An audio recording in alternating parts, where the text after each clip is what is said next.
Star money draping gold, we sipping on success. Diamonds make moves, icy wrists stay fresh. Dating lights flicker, shadows of the best. Click rolling deep, never failing, no test. I'm the man, star money's glow. Diamonds dance, watch them show. Click together, never solo. Ohio's finest, let them know. OVO night. What up, what up, what up, what up, what up? Welcome to Super Bowl Sunday On God Podcast Special. Everything I do it on God. Everything we do it on God. And when I do what these two crazy motherfuckers do on God, Young Money, Bad News, Co-CEO of Star Money Click, number one rap in the world, BMC for life, legendary album coming soon, 1-5, the other Co-CEO of Star Money Click, number one producer in the world, Punch Me Vodka sponsors every show that we do. It is his vodka. Mountaintop single out right now, streaming. That is Jimmy Two Times, brother from another mother. He is also a 49ers fan, and it is about that time that Roger Craig make the Hall of Fame, honestly. We are the On God Podcast. All right.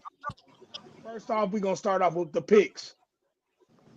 1-5, who you got? I'm going to take Seattle, man. All right. 2 times, who you got? New England. I got Seattle for sure.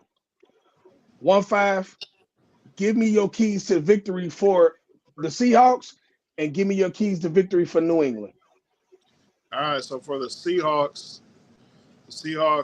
they're allowing 17.2 points per game this year, which is the best scoring defense. I think that Byron Murphy II, Leonard Williams, and DeMarcus Lawrence, they got to keep lane integrity, keep Drake May uncomfortable, and they have to have at least 3 sacks to win the game today. Drake May's been sacked 15 times in the playoffs this year, so that's doable. And they got to get him off of his spot and out kind of running around a little bit, running for his life, which could also work to the Patriots' advantage if he's able to do that. But then they got to do disguise they got to confuse him in the secondary. And like I said earlier, the discipline in their lanes on defense, especially in the front, gap integrity. On offense, Sam Darnold is going to have to stay away from the INTs because we all know he's susceptible to throw a really bad interception here and there, if not a couple. They need to get Jackson Smith and Jigma involved heavily into the game.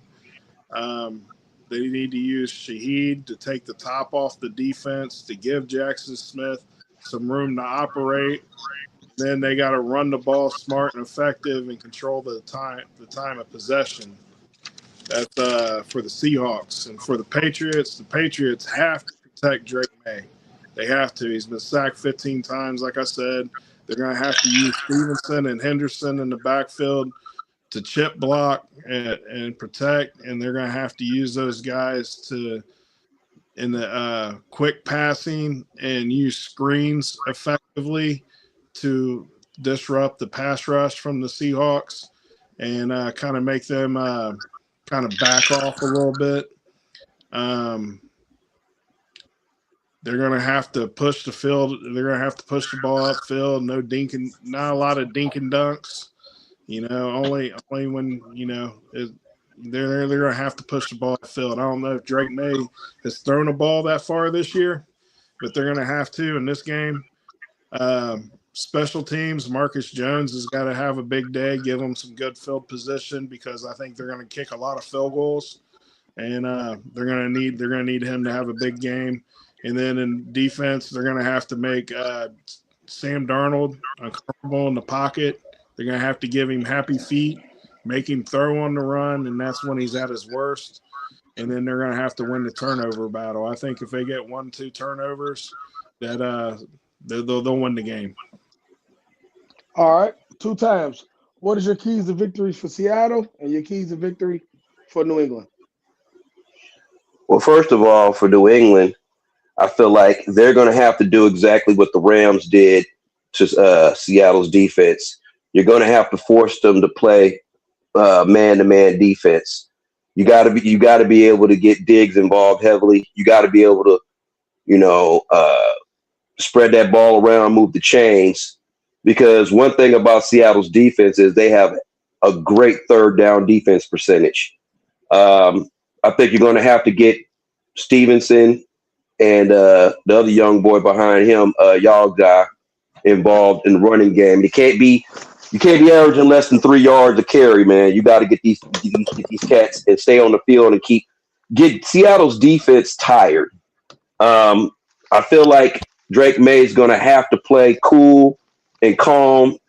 I think that they're going to have to probably give him some real easy plays to get him going early, because you don't want to give Seattle's defense enough confidence on the first few possessions to feel like they can just keep the game under control defensive-wise. I feel like New England on defense should probably do a lot of what Seattle does, and that's try to force the offense to play under the sticks and rally to the point of the ball and tackle effectively. Defense wins games. That's what they normally say about football. And I feel like both of these teams have good defense, although I feel like Seattle's defense is a little bit better. But I feel like New England's defense is very underrated. That's why, like I said, the obvious pick is Seattle, but I feel like New England can come with an upset if they can actually accomplish everything that I'm saying. But as far as like what Seattle's doing, with Charbonnet being out, they're kind of one-dimensional. They have normally a 1-2 punch on offense. I think that's going to be a problem, especially since they're playing a very good defense in New England's. I think if, as far as offense-wise, I think they need to be able to spread the ball out. I think the key for them is going to be able to get Kupp going. Because, see, the defense is going to be focusing on JSN anyway. So if Kupp can have a good game, Seattle's going to have a good game. Continue to just protect Darnold, because he kind of has those moments kind of like Stafford does. He'll have a good game until he does something crazy as fucking throw an interception or turn over the ball at the wrong time of the game to give the game away. Because that's how we beat them in week 1. He turned the ball over right when they was about to score and ended the game, on a strip sack. Seattle's defense is just so damn dominant, though, man. It's like if they're allowed to do what they want to do, which is play a cover 3 shell and force you into third and long, they're going to get you off the field very quickly. And they don't really give up a whole lot of touchdowns. So I feel like if they can actually, like 1-5 says, come up with a lot of sacks and, incomplete passes, batted down balls and things like that, and play into their effective third down defense that they have, this is going to get into a real quick low-scoring game, which I don't think New England wants to do because that plays into Seattle's hands. But overall, I feel like, Seattle is susceptible to lose. And I've seen them play some really strange games with some division foes like Arizona and us, where they kind of get out of their game. And I think that's where New England can actually get them and actually, find a way to pull this game out. Well, the piggyback real quick, I think New England, Drake May, is sneaky athletic. Like, he's one of those guys you don't think is very athletic, kind of like an Eli Manning used to be. Not very super athletic, but he does enough with his feet to kind of put you in better positions. And I think if they are going to win, he's going to have to do a lot of stuff like that today. And I don't think you want him to do a lot of stuff like that. Nah, he's a poor man's Josh Allen. Yeah. Seattle has to stick to the plan. If Seattle plays their game, New England can't fuck with them. Right. Seattle's defense is better. Seattle's offense is better. Drake May, Seattle has to, when they're on defense, make sure that you don't let Drake May get yards off of scrambles, because that's what he does.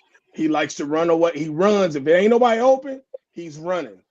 So every time you get a chance to tattoo his ass, you better tattoo his ass.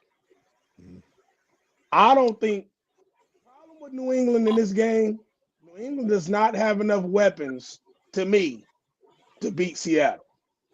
So the way they're going to have to beat them is you're going to have to outsmart them. You're going to have to dink and dunk. They can't, because Seattle's not going to give up no long balls to New England, because New England ain't a long ball throwing team. They dinked and dunk to a 14-3 record. That's how they got here. The tight end catches the longest passes he throws, literally. So it's like New England's not that type of team. Stephon Diggs doesn't take the top off. The other receiver, Booty, doesn't take the top off. That's just not how they play. And Josh McDaniel doesn't call the game that way either. He never has, except when he had Randy Moss. And the only reason why they threw it down the field when they had Randy Moss was it was Randy Moss. But if you go in history of Josh McDaniel calling games for Tom Brady, go watch the games. Tight end, dink and dunk. Dink and dunk the whole fucking game. But that plays in Seattle's. That plays into their pack. You're playing into their hands. Because if you can't go over top of Seattle and they keep that front seven down there and that secondary right there, you're fucked. That's New England's. That's Seattle's way of winning the game. Sam Darnold, all he got to do is play his game. He's been playing the whole playoffs. He has looked good the whole playoffs. He has not fucked up one time for real in this playoff. If he consistently plays like he's been playing, it won't be no problem for them on offense. Cooper Kupp, to me, is the X factor because Cooper Kupp was the third down guy against the Rams. Every third down, he was looking at Kupp. JSN just got to do what JSN always do. And he's going to have to make sure that Garner gets that ball. The tight end gets the ball a lot too. Because New England's linebackers, they aggressive as fuck. So they're going to get calls. New England side of it is you have to run the screen passes to these running backs. You have to. Because Seattle's so aggressive. And the slow down and aggressive defense, just like 1-5 said, the screen game is going to be your best friend. And you really want to get it to Travion more than you want to get it to Stevenson, because when Travion get an open field, it's a problem. Yeah. But they're going to need Stephon Diggs to have his biggest game of the year today, because Booty is all right, but Stephon Diggs is supposed to be the number one. Mm-hmm. And if Seattle can double him and rely on Booty beating him, Seattle going to beat the fuck out of them. I'm going to just be honest. If it come down to that, they're going to beat their ass. But New England has to make sure that if they are going to dink and don't, get that shit out early. Drake May can't hold the ball because he's going to get sacked because Denver was sacking him. And if Denver has their quarterback, I don't even think we're talking about New England in the championship right now. I really don't. That's just me personally. But we'll see what happens. Like I said, I got Seattle. 2 times got the Patriots, and 1-5 got Seattle. That's our picks. We sticking to that. All right. Let's get these side notes so I can get the hell out of here and start cooking my Super Bowl dinner. 2 times. What's your side note? It's tied this time. I don't give a fuck. 2 times. What's your side note? I don't give a fuck if it was Jesus. All right. Okay, well, Jesus is always number one, first of all. But I like side note. Hey, I'd like to say rest in peace to former Philadelphia Eagle and Washington Redskins quarterback Sonny Jurgensen. He died. He was 91 years old. He was a champion with the Philadelphia Eagles in 1960 as a backup behind I can't think his name right now. But either way, he was a champion. Rest in peace to him, and my condolences to him and his family. I'd like to say happy birthday to probably one of the greatest centers in NBA history, Alonzo Mourning. He's 56 today. Congratulations and happy birthday to Julio Jones. He's 37 today. And Klay Thompson is 36 today. So happy birthday to all 3 of those brothers on behalf of us. So happy birthday, guys. And condolences to the first person, a former Philadelphia Eagle and Washington Redskin and his family. Condolences to his family as well from the On God podcast. 1-5, what is your side note today? My side note is Super Bowl halftime commercials. We got to get better. Man. Be the best part of the Super Bowl. You used to watch for the commercial. Even if people didn't like football, they would watch this game just for the commercials. They are ass now. Terry Tate, office linebacker. Not good at all. I used to watch the commercials like everybody else. Go to school the next day, like, man, did you see that commercial? That shit was funny. You can't say that no more. They're terrible. Them shits is trash. Get back on your A game, Hollywood. Let's see these commercials. They too expensive to be whack. Yeah. And shout out to Bad Bunny for the halftime performance. I'm not going to watch it this year. Not my thing. But I understand what the NFL's doing, trying to go global and bring in, the Hispanic, football fan base. Yeah. Fan base down there. That would be huge for the NFL if they can bring that in money-wise. So I understand the move, just not the move for me. So that's my side notes. I ain't fucking with the Super Bowl halftime show either. I'm not a Bad Bunny fan. But I will say this. I want to give a shout out to my Tar Heels last night. We beat our rival. It was so fun to watch. I'm happy we got our W. It was a hell of a game. Great game. I ain't gonna hold you. A great game. There was a lot of old school legends in the building last night too. And that motherfucker, the Ding Dong was rocking last night. So shout out to them Tar Heels. Like I say every time we do this shit, everything I do it on God. Everything we do it on God. When I do these two crazy motherfuckers, do it on God.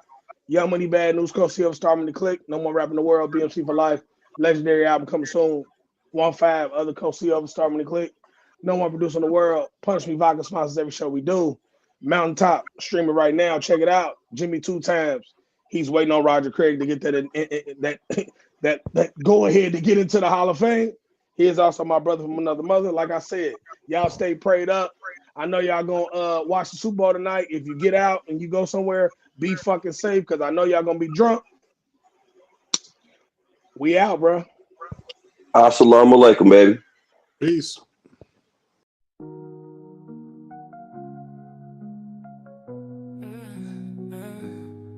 Star money draping gold, we sipping on success.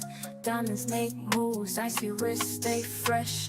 Dating lights flicker, shadows of the best. Click rolling deep, never failing, no test. I'm the man, star money's glow. Diamonds dance, watch them show. Click together, never solo. Ohio's finest, let 'em know.